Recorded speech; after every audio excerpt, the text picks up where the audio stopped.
YouTube, what's up? So this is going to be video number 3. Appreciate you guys checking in a third time. Hopefully we get some more likes, subscriptions, comments. Somebody throw me a comment, or I'm not making another video. Just kidding, I will. But please, somebody throw me a comment.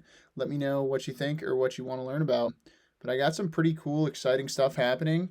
So hopefully some of it ends up working out. I mean, in this kind of business where you're starting your own thing, it seems to always come and go and come and go. So we'll see. I'll keep you all posted. You're probably thinking, what cool stuff do I have going on? Hopefully I will be getting at least something in contract in the coming days, weeks, whatever you want to say. And the reason that I'm doing this video on how to offer, what to offer, is because right off the bat, when I was learning all this, I had to figure out, what's a good offer, what's a bad offer, what sounds like a lowball, what doesn't, and all that stuff. And it's helpful in my life right now, what I've learned in the past, because I have one place that I was in pretty serious talks with the guy on that I don't think is going to work out. We are prepared to make you a very generous offer. And we are prepared to reject that offer. Michael, you haven't even heard. Never accept their first offer.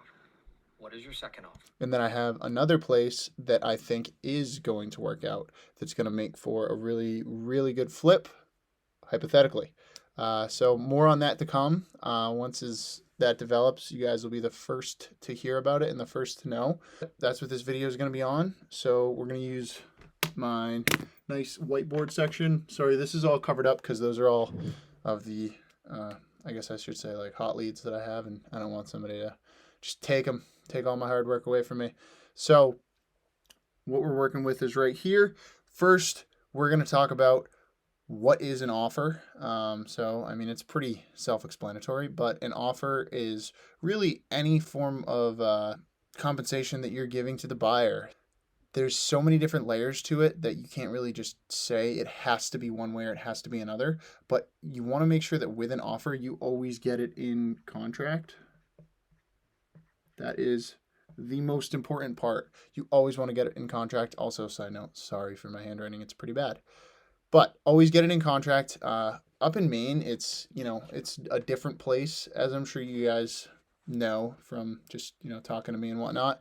But it's very, I should say, old-fashioned in the way that things are done up here. There's not like sleazy people or anything. So usually if you agree to something, most people will honor that, but still always get it in contract. Always. We're going to circle it because that's the most important part. Get it in contract. Okay? There's so many more parts that we're going to go over, but most importantly, get it in contract. Before you get to the contract part, you're going to just make an offer. That could be done if you're walking the property with the owner. You just say, hey, what were you thinking? What'd you want out of this? Some people will totally just disregard that and say, make me an offer. Those are usually the tougher people to work with, and that's where lowballing comes in and can be difficult. But I'll talk about that and how I approach it at least. But that's where you just got to go out. You got to be really good at, knowing your market, number one. So knowing what place you're in, what the ARV, if you're fixing the property up, or what it currently would go for, and how much your repairs are going to be. And if you guys are struggling with either of those things, hit me up. I'm happy to help you. I know the Southern Maine market really, really well. So if you're in Southern Maine, definitely hit me up. And I can also give you a really good perspective on fixing things up because I have some really good connections. I'm not like perfect at it, but I can give you a good perspective. Odds are, if you're thinking about fixing something up, it's going to cost more than you think it's going to. So you got to be able to do it quickly, and that's why you should always be practicing. I always look on like Zillow and Redfin just to keep up to date and see what stuff's going for. And obviously what it's listed for is not necessarily what it's going to sell for, but it's going to give you a perspective in your head to know if something could be a good deal, could be a bad deal.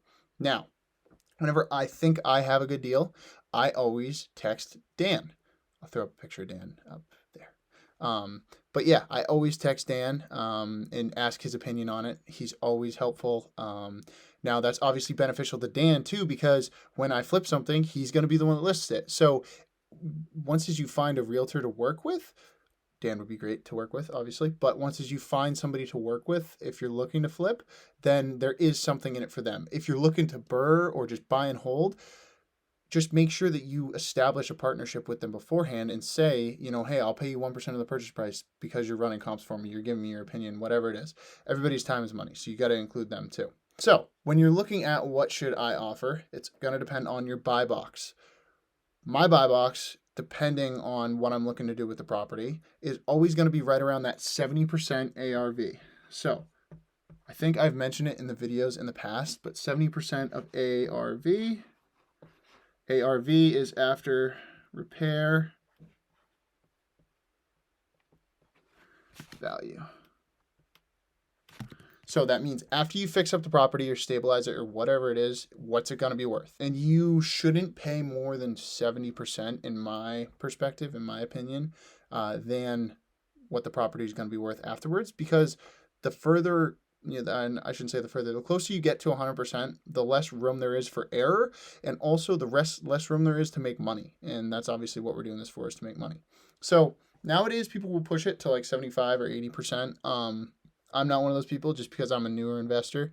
But there are people out there that if you're looking to wholesale something and you get something right at 70%, there's probably somebody that'll buy it off you for a $10,000 fee, depending on how much the purchase price is. But so I always try to get stuff below or at 70%, and that 70% is going to include repairs. So that's why, like I said earlier, you really have to be good at knowing how much something's going to cost. Now, it doesn't have to be perfect, but walking around a property, seeing the roof is shot and knowing, okay, this is a larger building, so this is probably going to cost me 15 grand.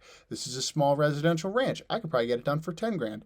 Maybe more, maybe less, but there's that knowledge barrier, and basically just read up online, talk to people. You probably know somebody that's a contractor and would be happy to help you out. So again, your network is your net worth. Always talk to people. Always try to get as much info as you can out of people. But so you're walking the property, you're thinking about making an offer, right? 70% rule has to be there for me. That's how I know if it's a good deal or not. If it's above that, sometimes I'll tell some people that I know about it, that I know their buy box is different than mine. And sometimes I'll be like, okay, that's a terrible deal. Like I've reached out to people and just had terrible responses. Like, yeah, okay, I'll sell you my duplex in Biddeford for $500,000. It's like, no, I'm not going to do that. That's a horrible, horrible deal. And usually when that happens, you just be polite and tell them, sorry, that doesn't work for me. Whatever. So let's look at the place that I think is going to fall through. Let's look at some numbers on that and why it's going to fall through. So here we go.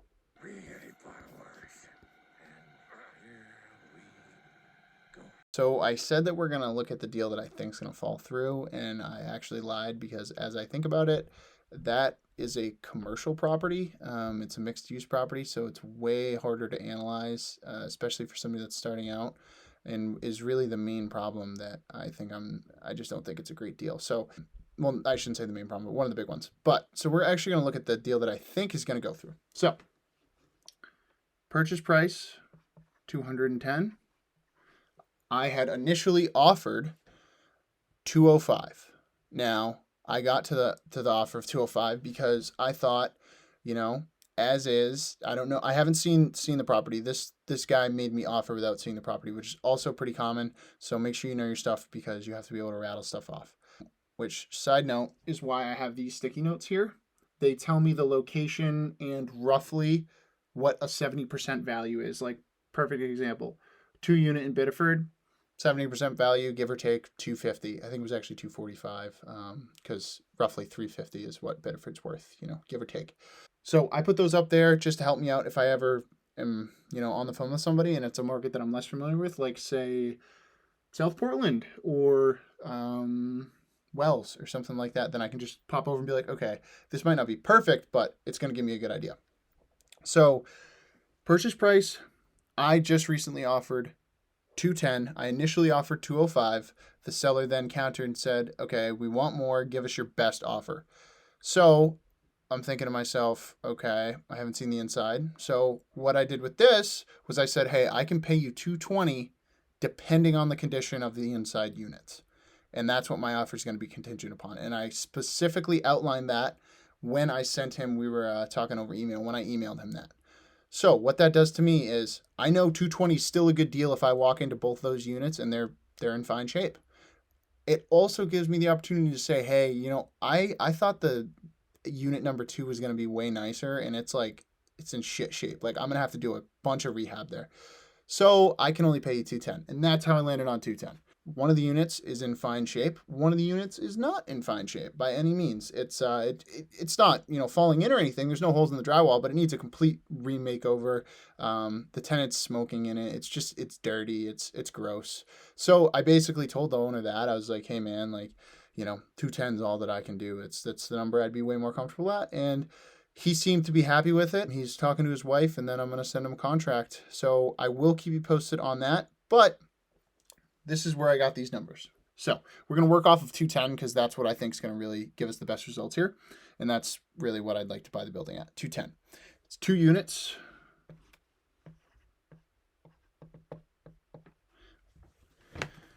The rents, it is rented at the moment, but they are tenants at will, which means that basically if I have to renovate, I can ask them to leave. Hopefully I don't have to evict them, but they're also not really paying much money at all, and the units are kind of in need of renovation.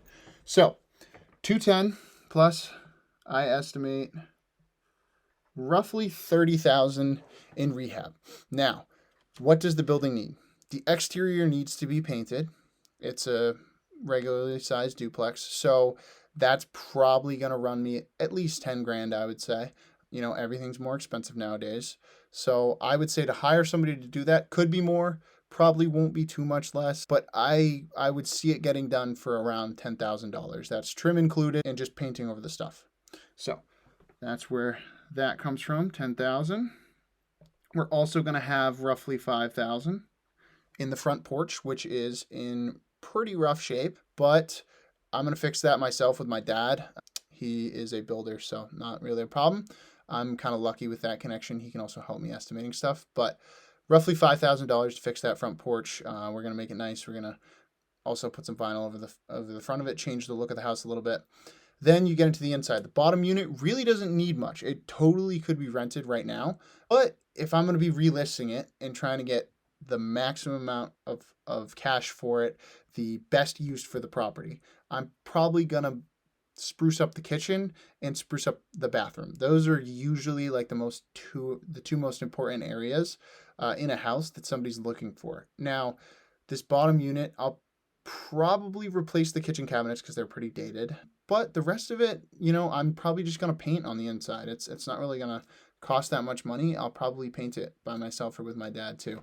So for kitchen cabinets at Home Depot, you should be able to get a set of kitchen cabinets for roughly like between $4,000 and $6,000. So we're going to need some down here, and we're going to need some in the above unit. So that's going to be 10,000, we'll say. I'm installing them, so there's no installation. And then to paint both units, it's probably going to be a couple $100 in paint, if even. So we'll say $500. So that brings us to roughly $25,000. Now we're going to go to the upstairs unit. We're going to have to put probably a primer just to cover up some of the smell because the people were smoking in there. And then we're also going to put the paint, so maybe a little bit more than $500, but give or take. And we're also going to redo the bathroom upstairs just to make it like a totally redone unit. So then whoever buys the building can push that rent a little bit. So we'll say another couple grand there. Again, I will be doing it. So that's roughly 27,000. And then, there's a little bit of leeway. It could go over, it could be more than 30,000. But hopefully it'll be less. So that's going to put us at 240,000 roughly. Okay. Now my ARV on this property, I said it's, hopefully it's 70%, and this one is. So my ARV, according to Dan, is probably about 340. Now it could go for more and it could go for less. That's kind of all dependent. So we're going to pull up our calculator here. 340,000 times 0.7 equals 238. So what does that mean? It means it follows my guidelines of the 70% rule. It fits in my buy box, right? and it's probably going to make me money. I don't need to show you guys how much in my calculator. I have a calculator for it, but it's probably going to be like, if everything works out like this and I sell it within 6 months, I'll probably make like 50 grand. Now, will everything work out like that? Probably not, and I'll keep you guys all posted. But that's how I offered on this place and how I knew the numbers to offer on this place. So again, 70% rule, that's what a hard money lender most likely will lend to. It's going to be purchase plus rehab at that. Anything above that, you're going to be paying a lot of money for out of your own pocket. And obviously, I said I try to invest with as little of my own money as possible. And this just fit in my buy box. So hopefully it works out. I'll take you guys around it if it does. And then we'll get some cool footage of me and good old Bob redoing a unit. So, guys, so for this last part, I'm basically just going to tell you how you officially make the offer now. So once this guy comes back and says, yeah, that works, or no, that doesn't work, I need this, then I'm going to draft up a purchase and sale. Now, this part, as well as the rest of this video, but it's not as important, the rest of this video is not legal advice, so don't sue me. But basically, there's so many purchase and sale agreements out there online for free. Now, should I go take some random purchase and sale? No, because you might be liable for something. I don't know, right? But there's famous people out there. Like I took mine from, I think, Ryan Pineda, and then I mixed it with Jerry Norton's, I think. And then I also compared it against the Maine State purchase and sale. So I'm obviously not a lawyer, but I hope I'm smart enough to read a contract and figure out more or less what it's saying. So make sure that, when you get your purchase and sale, one, that it has contingencies in there that like are going to protect you. If you don't know what that means, then you've got to do your own research. I'm not here to advise you legally, but within the contract, you're basically going to have to put an earnest money deposit number down, EMD. I would recommend doing like probably $1,000. That's pretty standard. The guy that I sold the place to in Biddeford always does $1,000. I just think that's the best number. I mean, it shows, good faith. That's what an earnest money deposit is for, is to show good faith that you mean you're actually going to buy the building.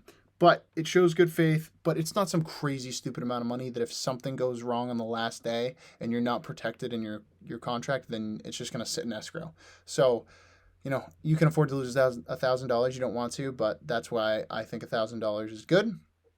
I also put in there, this offer is valid until said date, said time. Offer date, because you don't want something sitting there and sitting there and sitting there. And if you don't put an end to it, then they come back in 3 weeks and they're like, yeah, actually, I'm going to take this and the market's tanked. Theoretically, you would have backup clauses in there, but whatever. I always do that. I always put as is sale. That means that basically you're buying the building as it sits on the lot. They can't change anything. They can take out their personal stuff, right? But they can't change anything in the meantime. They can't update stuff for you because they could do it wrong. They just leave it. They leave it completely. And I always put in there with the stuff with the leases. So if you're buying a building that's rented, you want to make sure that if they are tenants at will, meaning they don't have a current lease, that it stays that way. You want to re-sign your own lease and you want to re-sign it for your own price. So make sure it's explicitly clear to the owner that they can't re-sign somebody on a lease just because it's their friend for 10 years at some stupid rate, and you have to honor that because in contract. So you inherit those leases. So make sure that if they are on a lease, that it's left as is, and if they're not on a lease, left as is. If a vacancy occurs, same thing. Do not let them fill the unit, because most likely if you're having to buy it to flip it and it's in rough condition, they're probably not tenant screening like you will. So that's all stuff that we can talk about in other videos if you want, but those are the things that I think are important to have in a contract: vacancy and leases. There's a million other things, but like I said, I'm not a legal advisor. So that's pretty much it. That's pretty much all I got for you guys. Thanks for joining me in this video and taking part in, I guess, my business and real estate journey. I'll definitely keep you guys posted. Hopefully this place gets locked up in a contract. You will be the first ones to hear about it, or at least the second, and I'll make some more videos for you guys. Let me know what you want to see. Throw me a like, throw me a subscription, please. It will make everybody happier. I don't know if it actually will, but please just throw me a like and a subscription and a comment, please. Even if it's one of my friends. Shout out Benny. Shout out Emil. Throw me a comment, please. Thanks, guys. See ya.